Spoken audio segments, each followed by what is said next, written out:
Deep within the territorial records of Dakota Prairie lies a file that territorial officials sealed for over 40 years, the case of Henrik Olsen and the 23 souls who vanished during what locals still whisper about as the Devil's March. On February 14, 1889, 24 people departed from Fort Buford heading west toward the newly established settlements near present-day Williston.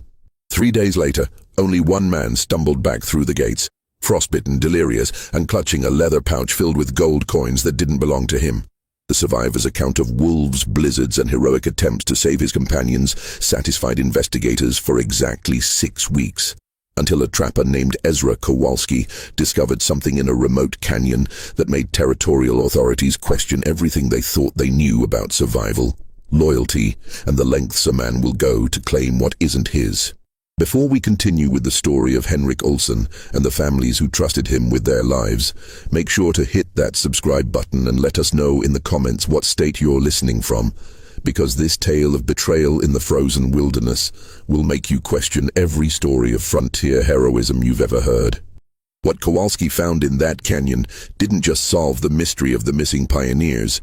It revealed a calculated cruelty that shocked even the hardened lawmen of the Dakota Territory. The Dakota Territory of 1889 buzzed with the electricity of impending statehood and the promise of free land under the Homestead Act. Fort Buford, positioned strategically along the Missouri River, served as the final outpost before the vast expanse of prairie that stretched endlessly toward the Montana border. Here, families gathered supplies, hired guides, and made final preparations before venturing into territory where the nearest neighbor might be 50 miles away, and winter storms could bury a homestead under 12 feet of snow overnight. Henrik Olsen had built his reputation over 5 bitter Dakota winters. A Norwegian immigrant who spoke English with only the faintest accent, he possessed an uncanny ability to read weather patterns and navigate by stars when landmarks disappeared beneath snow. Standing nearly 6 feet tall with shoulders broadened by years of splitting wood and hauling supplies, Henrik moved through Fort Buford's trading post with the quiet confidence of a man who had never lost a party to the elements. His pale blue eyes seemed to catalog every detail: the weight of supply wagons, the quality of winter clothing, the nervous laughter of children experiencing their first Dakota winter. The families who hired him that February represented the dreams and desperation that drove westward expansion. Thomas and Eleanor Bergstrom brought their 3 young daughters, along with Eleanor's elderly mother, Martha Lindqvist, who insisted she wouldn't die in some crowded eastern city when free land awaited in the west.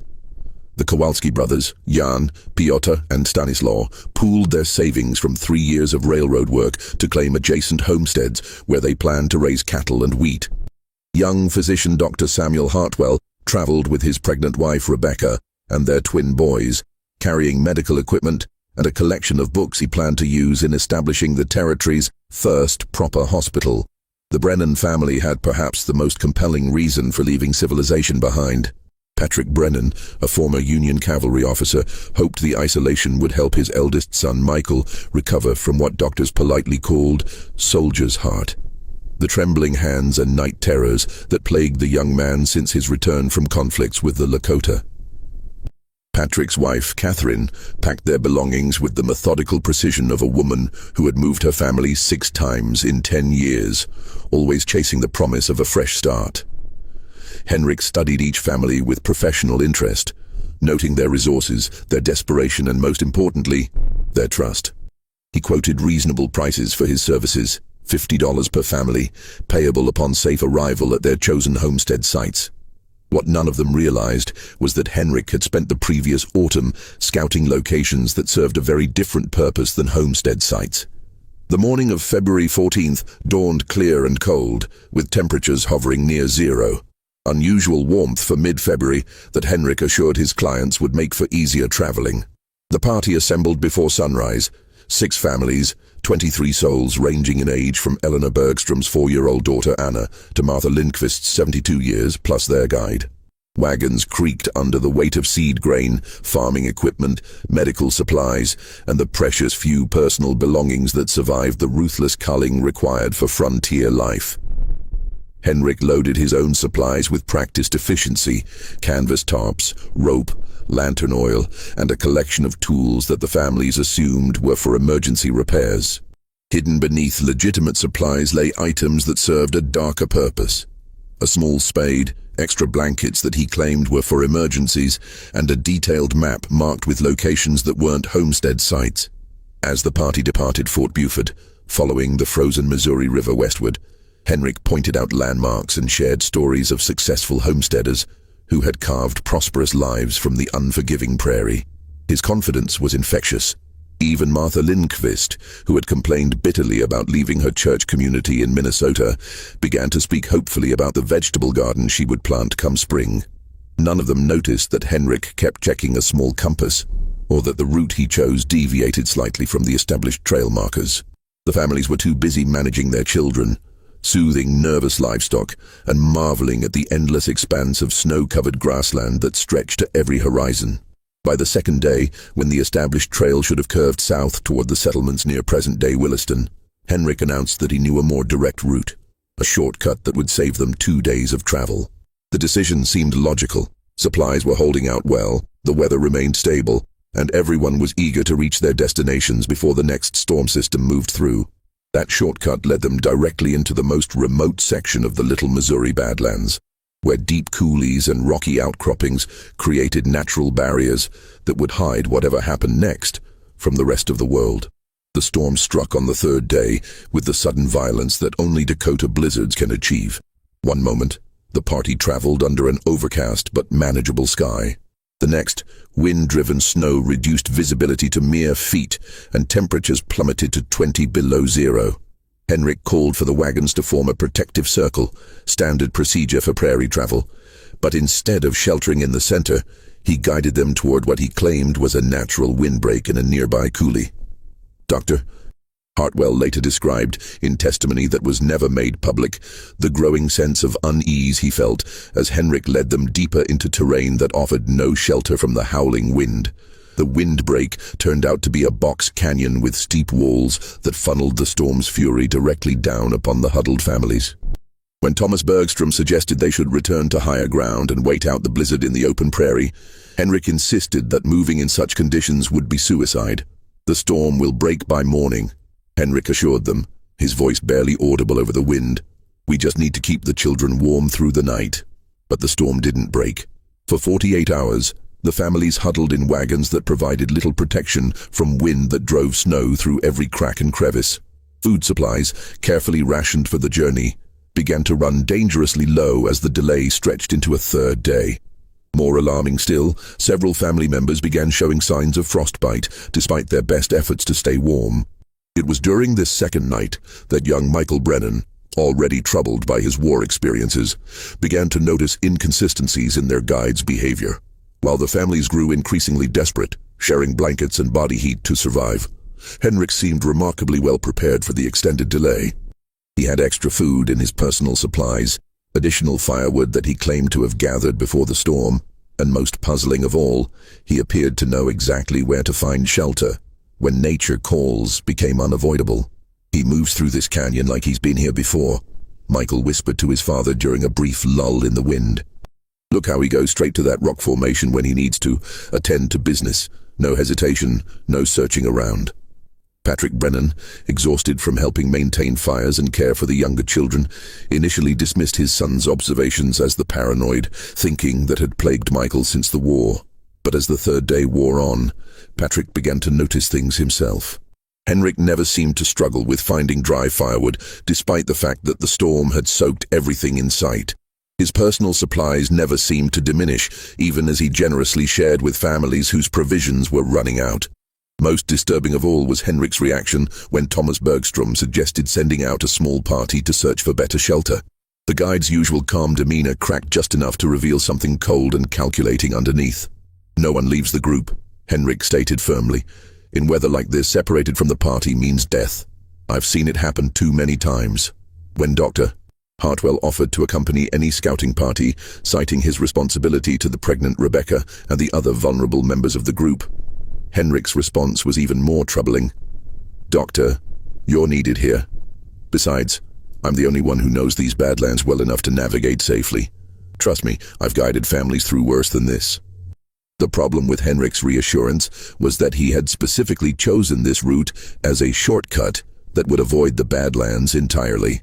The contradiction wasn't lost on those who were still thinking clearly, despite the cold and hunger. On the morning of the fourth day, Henrik made an announcement that would haunt the survivors for the rest of their lives. He claimed to have spotted smoke in the distance, possibly another party of travelers, or perhaps a trapper's cabin where they could find shelter. He would scout ahead alone, he said, and return within 6 hours with news. "Keep the fires burning and stay close to the wagons," he instructed. "If I'm not back by sunset, send up 3 smoke signals and I'll find you." Henrik departed on his horse, carrying only a light pack and his rifle. What he didn't tell the families was that he was heading toward a cache of supplies he had hidden the previous autumn. Supplies that would sustain him comfortably while he waited for nature to eliminate the witnesses to his next crime. The families never saw Henrik Olsen again. By sunset of the fourth day, they were burning wagon wheels to maintain enough heat to keep the children alive. By the morning of the fifth day, they faced the terrible choice between staying put and hoping their guide would return, or abandoning the wagons and attempting to reach civilization on foot through snow that was chest-deep in places. Martha Lindqvist, the eldest member of the party, made the decision that sealed their fate. "He's not coming back," she stated with the brutal honesty of someone who had lived through 7 decades of human nature. "Something's happened to him, or—" She didn't finish the thought, but everyone understood the implication. They chose to wait one more day. Henrik Olsen's return to Fort Buford on February 19th created a sensation that rippled through the territorial communities along the Missouri River. Stumbling through the gates just after dawn, frostbitten and incoherent, he collapsed before the commanding officer and uttered words that would be recorded in official reports and repeated in whispered conversations for decades to come. "They're all gone. The wolves. Dear God, the wolves." The story Henrik told, once he had recovered sufficiently to give a coherent account, painted him as a tragic hero who had watched helplessly as nature claimed the lives of 23 innocent people. According to his testimony, the storm had been worse than anything he had experienced in 5 years of guiding parties through Dakota territory. Despite his best efforts to find shelter and maintain morale, the extended cold had weakened the group to the point where they became easy prey for a pack of wolves that had been driven from their usual hunting grounds by the same storm. "I tried to fight them off," Henrik sobbed to Territorial Marshal James McReynolds, displaying genuine tears and wounds on his hands that appeared consistent with his story. "But there were so many, and the people were too weak to run. The Bergstrom girls, dear Christ, the sound they made." Henrik's account included precise details about the storm's progression, the location where they had sheltered, and the individual acts of heroism he claimed to have witnessed as families tried to protect each other from both the elements and the wolf attack. He spoke movingly of Dr. Hartwell's final moments, allegedly spent tending to the wounded even as wolves circled the group, and of Thomas Bergstrom's last stand, using a broken wagon wheel as a weapon to defend his daughters. The story was compelling, tragic, and completely believable to men who had witnessed the Dakota Territory's capacity for sudden, merciless violence. Marshal McReynolds, himself a veteran of Indian campaigns and prairie blizzards, found nothing in Henrik's account that contradicted his understanding of how quickly disaster could strike isolated travelers. More importantly, Henrik had physical evidence to support his claims. The leather pouch he clutched when he arrived at Fort Buford contained exactly the amount of money the families would have carried. Their combined savings for purchasing supplies and paying filing fees for their homestead claims. Henrik explained that he had gathered the money from the bodies, intending to ensure it reached the family's relatives back east, rather than enriching scavengers who might eventually discover the tragedy. "It seemed the least I could do for them," Henrik explained. "Thomas Bergstrom made me promise before the end that I would see his family's savings return to his brother in Milwaukee. The others, they asked the same thing. It was all I could do for them." The territorial authorities organized a recovery expedition within days of Henrik's return, but the late February thaw had begun, making travel treacherous and limiting the search to areas accessible by horseback. When the party returned after a week in the field, they reported finding scattered evidence of the tragedy, scraps of clothing, broken wagon parts, and disturbed snow that could have been the site of a wolf attack. But no bodies. Marshal McReynolds explained the lack of remains in terms that made perfect sense to anyone familiar with frontier life. "Wolves don't leave much behind. especially when they're desperate from a hard winter. The scavengers would have cleaned up whatever the pack missed. Henrik Olsen was officially cleared of any wrongdoing and praised for his survival skills and his efforts to honor the victims' final wishes. He used the family's savings to purchase a homestead of his own, claiming that he intended to establish a memorial to the lost pioneers by creating the kind of prosperous farm they had dreamed of building. For 6 weeks, Henrik's story stood unchallenged. He had settled into his new property, begun planning spring planting, and even spoken with the territorial newspaper about establishing a guide service that would emphasize safety and proper preparation for prairie travel. Local citizens pointed to Henrik as an example of how tragedy could inspire a man to build something meaningful from loss. Then, Ezra Kowalski made his discovery. Kowalski was a Polish immigrant who had spent 3 years trapping beaver and mink along the tributaries of the Little Missouri River. Unlike the farmers and townsfolk who had accepted Henrik's story, Kowalski possessed intimate knowledge of how both wolves and humans behaved in the Dakota Badlands. More importantly, he had been in the area during the February storm and knew that Henrik's description of the weather patterns didn't match what had actually occurred. Following his trap lines through a remote canyon, approximately 40 miles from the site Henrik claimed for the tragedy, Kowalski discovered what would later be described in territorial court documents as evidence of human habitation inconsistent with emergency shelter. Hidden beneath a rocky overhang, protected from wind and snow, someone had constructed an elaborate camp equipped with enough supplies to sustain several people for weeks. The camp included items that had clearly been placed there before the storm. Dry firewood cut and stacked in precise rows, canvas shelter materials designed for extended use, and most damning of all, a cache of food supplies that far exceeded what any prudent guide would carry for emergency use. Someone had prepared this site as a deliberate refuge, not a chance discovery. More troubling still were the personal items Kowalski found scattered around the camp. A child's mitten bearing the initials AB, a woman's hairpin of the style favored by Swedish immigrants, a man's pocket watch engraved with the initials TB, Thomas Bergstrom's initials. When Kowalski brought his discoveries to Marshal McReynolds, the territorial authorities faced a terrible possibility. Henrik Olsen's story of heroic survival might be an elaborate fiction designed to cover a crime that challenged everything they thought they knew about frontier tragedy and human nature. The investigation that followed Ezra Kowalski's discovery revealed inconsistencies in Henrik's story that grew more troubling with each piece of evidence. Marshal McReynolds, accompanied by Territorial Judge William Hartfield and a small party of deputies, conducted a thorough examination of the hidden camp and began comparing physical evidence with the official account of the tragedy. The first major discrepancy involved the timeline. Henrik claimed the storm had trapped his party for 4 days before the wolf attack occurred.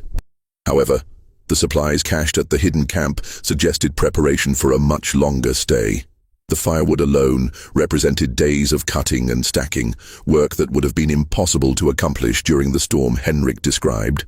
More significant was the location itself. Henrik had described seeking shelter in a box canyon that offered minimal protection from the elements, a decision that would be illogical for an experienced guide unless he had ulterior motives for leading the group to that specific location. The hidden camp, by contrast, was situated in an ideal shelter that would have been the obvious choice for anyone genuinely seeking to protect 23 people from a blizzard.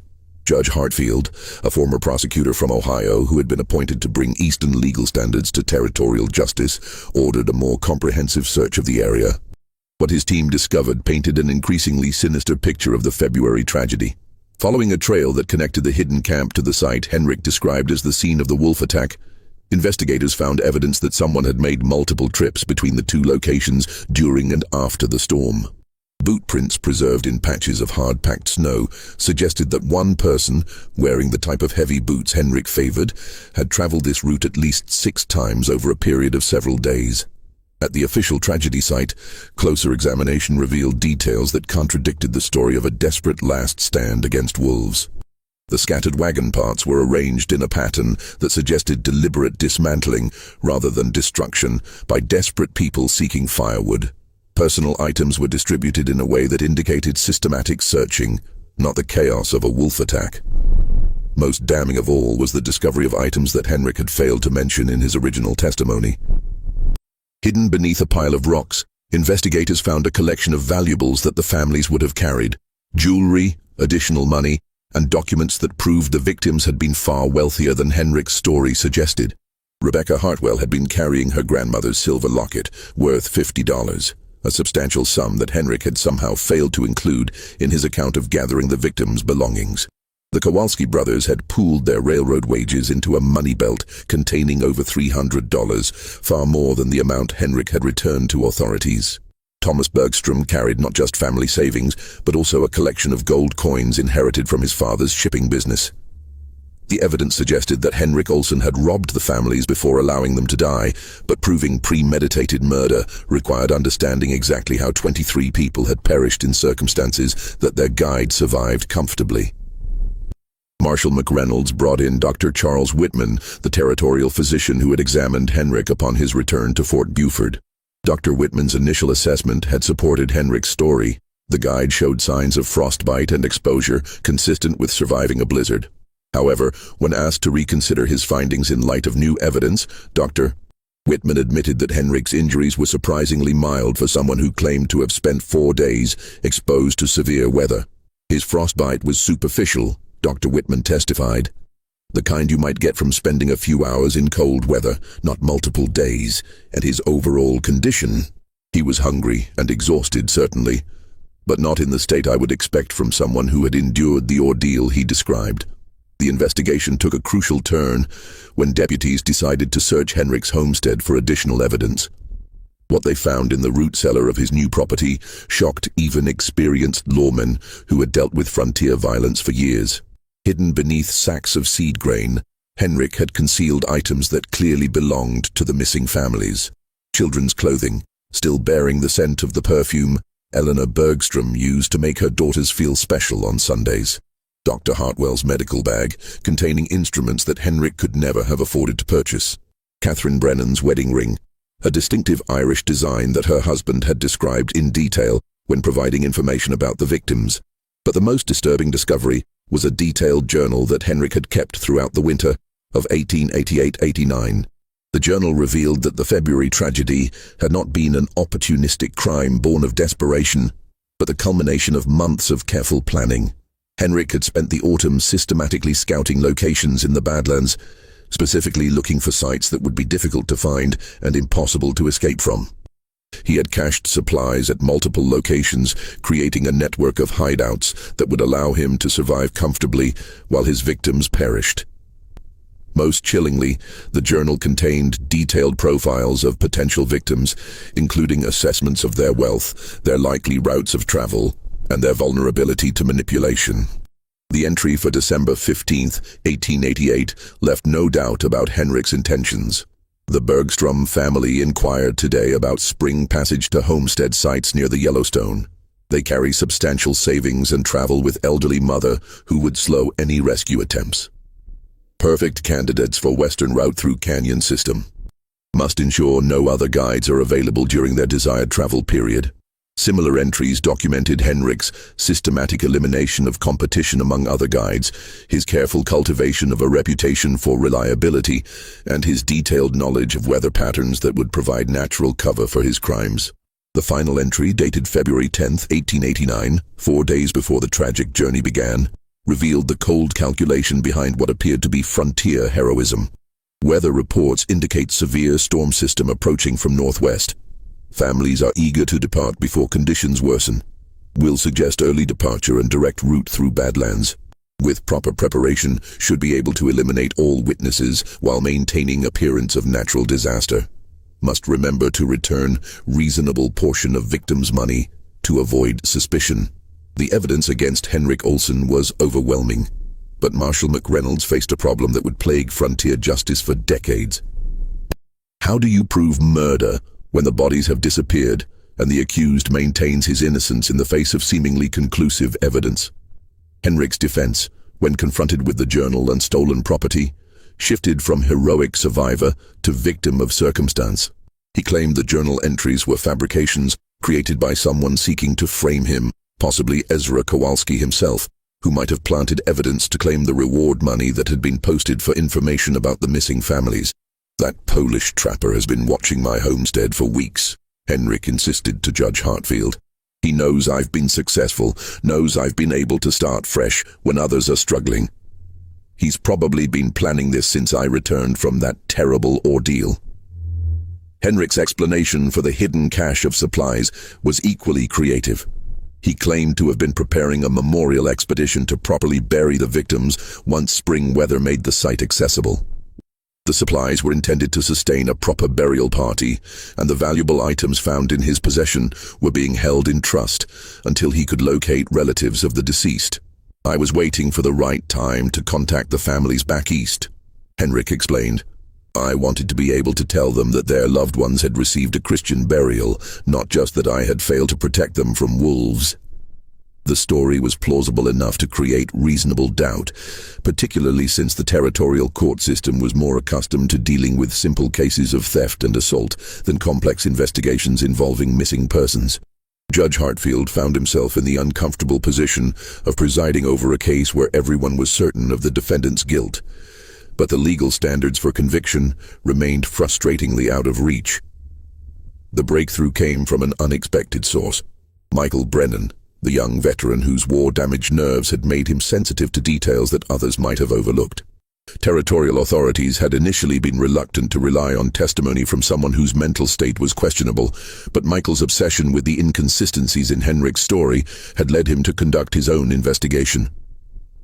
Michael had spent weeks retracing the route the party had taken from Fort Buford, interviewing anyone who might have seen the travelers or noticed Henrik's movements in the days leading up to the tragedy. His persistence uncovered a witness whose testimony would finally provide the missing link between Henrik's careful preparations and the victim's disappearance. Sarah Kowalski, Ezra's wife, had been checking trap lines near the hidden camp on February 16th, the day Henrik claimed to be fighting off wolves while his companions died around him.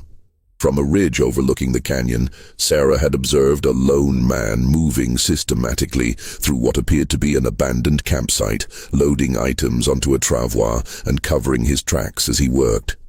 "I thought it was strange," Sarah testified, "because the man was working so carefully, like he didn't want to be seen. And he wasn't acting like someone who had just survived a terrible tragedy. He moved like someone who had all the time in the world." Sarah's description of the man's clothing and horse matched Henrik exactly. More importantly, her testimony placed him at the hidden camp on the same day he claimed to be struggling for survival with the families. The timeline made it impossible for Henrik to have been in both places, finally providing concrete evidence that his story was false. But even Sarah's testimony might not have been enough to secure a conviction, if not for the discovery that terrified the investigators more than any evidence they had uncovered so far. While searching the area around the hidden camp one final time, deputies found what appeared to be a shallow grave that had been disturbed by scavengers. The remains they uncovered were not those of adults who had died fighting wolves, but of children who had clearly perished from exposure and starvation. The condition of the bodies suggested they had been alive for days after Henrik claimed the tragedy had ended, possibly calling out for help that never came, while their guide systematically looted their family's possessions from his comfortable hideout. Dr. Whitman's examination of the remains revealed the most horrifying detail of all: evidence that someone had provided the children with just enough food and warmth to keep them alive for several days, but not enough to save them. They had been kept alive not out of mercy, but to serve as insurance against the possibility that search parties might arrive earlier than Henrik expected. Just when we thought we'd seen it all, the horror in Dakota Prairie intensifies. If this story is giving you chills, share this video with a friend who loves dark mysteries, hit that like button to support our content, and don't forget to subscribe to never miss stories like this. Let's discover together what happens next. The revelation that Henrik had deliberately prolonged the children's suffering transformed the case from robbery and negligent homicide to something far more sinister. The families hadn't simply been abandoned to die. They had been systematically murdered by a man who had spent months planning their destruction while smiling at their children and accepting their trust. The trial of Henrik Olsen began on May 15, 1889, in the territorial courthouse at Bismarck. What should have been a straightforward case of frontier justice instead became a legal spectacle that drew observers from across the Dakota Territory and beyond. Eastern newspapers sent correspondents to cover what they sensationalized as the Prairie Wolf murder trial, while local citizens packed the courthouse every day, many having traveled hundreds of miles to witness the proceedings. Henrik entered the courtroom every morning impeccably dressed, maintaining the dignified bearing that had convinced 23 people to trust him with their lives. His demeanor never cracked, even as prosecutor James Mitchell methodically presented evidence that painted him as a calculating predator who had preyed on families seeking nothing more than the chance to build new lives on the frontier. The prosecution's case built inexorably from circumstantial evidence to damning proof of premeditation. Mitchell began with testimony about Henrik's reputation and the trust the families had placed in him, then systematically demolished the heroic survivor narrative with physical evidence, witness testimony, and the damning contents of Henrik's journal. "Ladies and gentlemen of the jury," Mitchell stated in his opening remarks, "we will prove that the defendant did not survive a tragedy. He created one. We will show you that Henrik Olsen spent months planning the systematic murder of innocent families, that he led them deliberately into danger, and that he watched them die while he remained safe and comfortable, counting their money and planning his escape." The prosecution's most effective witness was Dr. Whitman, whose medical testimony about the condition of the children's remains left several jurors visibly shaken. Dr. Whitman explained, in clinical detail, how prolonged exposure and starvation affected the human body, particularly children, and how the evidence suggested the victims had lived far longer than Henrik's story would have allowed. "Based on my examination of the remains," Dr. Whitman testified, "these children survived for at least a week after the supposed wolf attack. They died slowly, of cold and hunger, while someone nearby possessed ample supplies to save them." Sarah Kowalski's testimony provided the crucial link that placed Henrik at the hidden camp while he claimed to be with the dying families. Her simple, straightforward account of observing a man systematically looting an abandoned campsite destroyed any remaining credibility in Henrik's version of events. But it was Michael Brennan's testimony that provided the most compelling insight into Henrik's character and methods. Despite his reputation for instability, Michael's detailed recollections of the journey and his observations of Henrik's behavior painted a picture of a man who had orchestrated every aspect of the tragedy. "He knew exactly where to go in that canyon," Michael testified, his voice steady despite the obvious emotional cost of reliving the experience. "Even in the storm, he moved like he'd been there before.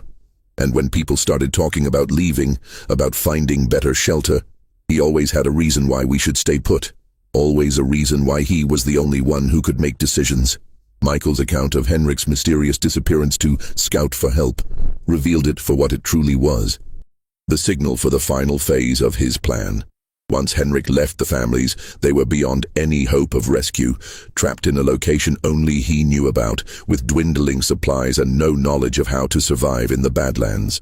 The defense, led by attorney Robert Carlyle, faced an almost impossible task.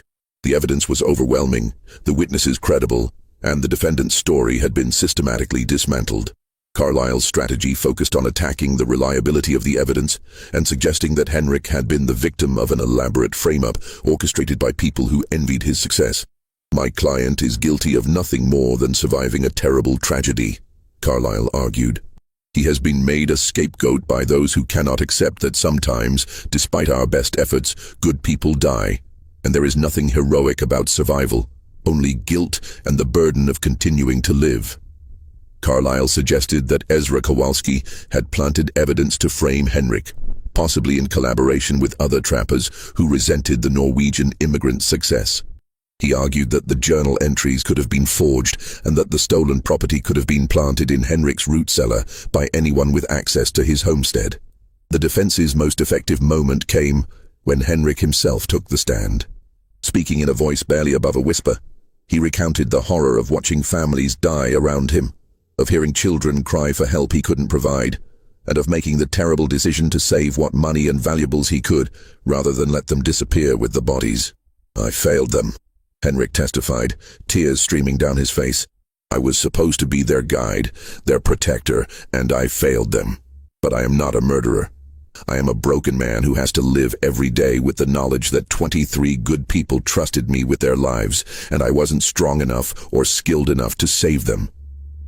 Henrik's testimony was compelling, and for a moment it seemed possible that he might be able to create enough doubt to avoid conviction. But Prosecutor Mitchell's cross-examination systematically destroyed Henrik's credibility by forcing him to explain the increasingly obvious contradictions in his story. "Mr. Olsen," Mitchell asked, "if you were truly trapped with the families for 4 days, how do you explain Mrs. Kowalski's testimony that she saw you alone at the hidden camp, calmly loading supplies on the very day you claimed to have been fighting wolves?" Henrik's answer, that Mrs. Kowalski was mistaken about the date or had seen someone else, was unconvincing. When Mitchell pressed him about the detailed preparations at the hidden camp, Henrik's explanations became increasingly desperate and contradictory. The moment that sealed Henrik's fate came when Mitchell produced the final piece of evidence, a letter found hidden in Henrik's cabin, written but never sent to a contact in Minneapolis. The letter, dated March 1st, 1889, discussed Henrik's plans to expand his business operations to include routes through Montana Territory, where opportunities for profit are even greater than in Dakota. The letter made it clear that Henrik viewed the February tragedy not as a devastating failure, but as a successful test of methods he planned to use again. He was already identifying potential victims and scouting new locations for future crimes. "I have perfected techniques for managing large groups in isolated areas," the letter read. "The key is maintaining their trust, while systematically eliminating any possibility of escape or rescue." The February operation yielded substantial profits with minimal risk exposure. The jury deliberated for less than 3 hours before returning a verdict of guilty on all counts, 23 charges of premeditated murder. Judge Hartfield, in passing sentence, described Henrik Olsen's crimes as an affront to every principle upon which civilized society depends. "You betrayed the trust of families who saw in you their hope for a better life," Judge Hartfield stated. "You planned their deaths with the cold calculation of a businessman planning a transaction. You watched children die while you remained comfortable and well-fed, counting their parents' money. For these crimes, there can be only one sentence." Henrik Olsen was hanged at the territorial prison in Bismarck on September 12, 1889. According to witnesses, he maintained his innocence until the end, insisting that he had been the victim of a conspiracy by jealous competitors and vengeful immigrants who could not accept that a Norwegian had succeeded where they had failed. The case established legal precedents for prosecuting complex murder cases in territorial courts and highlighted the vulnerability of frontier families to predators who exploited their trust and desperation. More importantly, it revealed the need for better oversight of the guide services that families depended upon for survival during westward migration. The homesteads that the 6 families had planned to establish were eventually claimed by other settlers, but none thrived. The locals said the land was cursed, though more practical observers noted that the remote locations Henrik had chosen for his victims were poorly suited for farming and dangerously isolated from supply routes and medical assistance. The territorial government implemented new regulations requiring guides to register with local authorities and provide references from previous clients. A reward system was established for reporting suspicious behavior among frontier service providers, and territorial marshals began conducting periodic inspections of guide operations. But the most lasting impact of the Henrik Olsen case was the change it brought to how frontier families approached the decision to trust strangers with their lives. The tragedy shattered the assumption that survival skills and professional reputation were sufficient guarantees of a guide's character. Families began traveling in larger groups, hiring multiple guides to check each other's decisions, and establishing communication schedules with authorities that would trigger searches if contact was lost. The personal effects recovered from Henrik's cash were eventually returned to surviving relatives back east. Thomas Bergstrom's brother in Milwaukee used the family's savings to establish a scholarship fund for children orphaned by frontier tragedies. Dr. Hartwell's medical equipment was donated to the Territorial Hospital, where it served frontier communities for over a decade. Michael Brennan, whose war-damaged nerves had made him sensitive to Henrik's deceptions, struggled with survivor's guilt for years after the trial. He eventually became a territorial marshal himself, specializing in investigating suspicious disappearances and missing person cases. His detailed reports from the Henrik Olsen investigation became required reading for law enforcement officers throughout the Dakota Territory. Ezra Kowalski, the trapper whose discovery had exposed Henrik's crimes, refused all rewards offered by the territorial government. He continued working his trap lines along the Little Missouri River, but neighbors reported that he was never quite the same after finding those children's remains. Sarah Kowalski later said her husband would sometimes